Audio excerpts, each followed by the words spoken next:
সবাইকে নমস্কার মাই মম কিচেন ব্লগে। তো আজকে আমি নিয়ে চলে এসেছি পালং শাকের মুচমুচে পকোড়া। আপনারা দেখতে থাকুন ভিডিওটা। শীতের সময় খুব ভালো লাগে খেতে এরকম ধরনের পকোড়া। তো রেসিপিটা এবার দেখতে থাকুন। তো আমি নিয়ে নিয়েছি এখানে হাফ আটি পালং শাক। তো আমি এখানে বেছে পরিষ্কার করে ধুয়ে নিয়েছি। এবার ওটাকে কুচি কুচি করে কেটে নেব। তো আমি এখানে কুচি কুচি করে কেটে নিচ্ছি।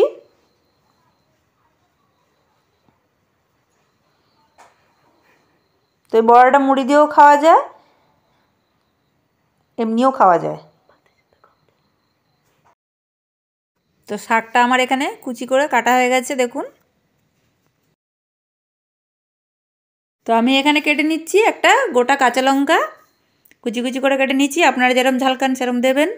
এখানে নিচ্ছি 1.5 খানা পেঁয়াজ, এটাকেও কুচি কুচি করে কেটে নেব।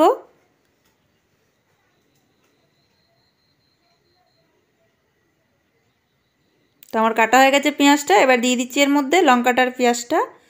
তো এখানে আমার কড়াইটা গরম হয়ে গেছে, এখানে দিয়ে দিচ্ছি সাদা তেল। তো এটার মধ্যে আমি দিয়ে দেবো একটু কালো জিরে,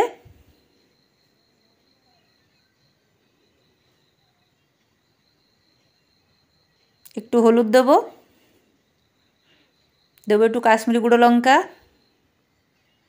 দিয়ে দেবো একটু জিরে গুঁড়ো ধনে গুঁড়ো, আর দেবো নুন।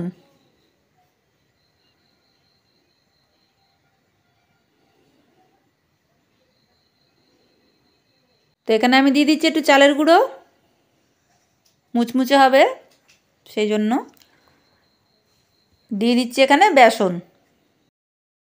এটা এবার ভালো করে আমি মেখে নেব, বিনা জল ছাড়া মেখে নেব, শুকনো শুকনো করে একদম। পালং শাকের পকোড়ার ডোটা এবার আমার তৈরি হয়ে গেছে। এবার বড়াগুলো আমি ভাজবো। তো এই পকোড়াটা যখন ভাজবেন লো টু মিডিয়াম গ্যাস করে দেবেন, নয়তো পুড়ে যাবে, ভেতরটা কাঁচা থেকে যাবে, ওপরটা পুড়ে যাবে। তো লো টু মিডিয়ামে রেসিপিটা বানাবেন, তাহলে দেখবেন খুব ভালো হবে খেতে। বড়াগুলো দেখুন আমি এরকম শেপ দিয়েছি, আপনারা চাইলে গোল গোলও করতে পারেন, তরকারিও করা যায়, তরকারি করেও খেতে পারেন, খুব ভালো লাগবে রুটির সাথে বা ভাতের সাথে।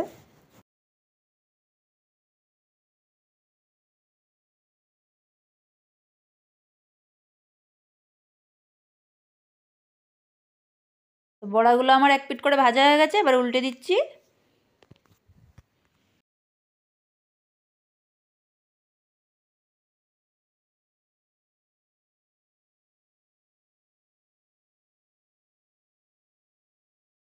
তো আমার এখানে পালং শাকের পকোড়াটা ভাজা হয়ে গেছে, তুলে নিচ্ছি আমি। দেখুন আমার এখানে বড়াটা তৈরি হয়ে গেছে, কি সুন্দর লাগছে দেখুন।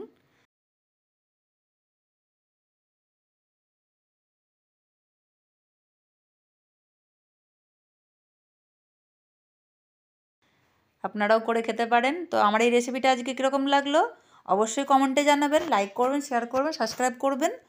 দেখা হচ্ছে কালকে নতুন একটা ভিডিও নিয়ে। সবাইকে নমস্কার মাই মম কিচেন ব্লগে।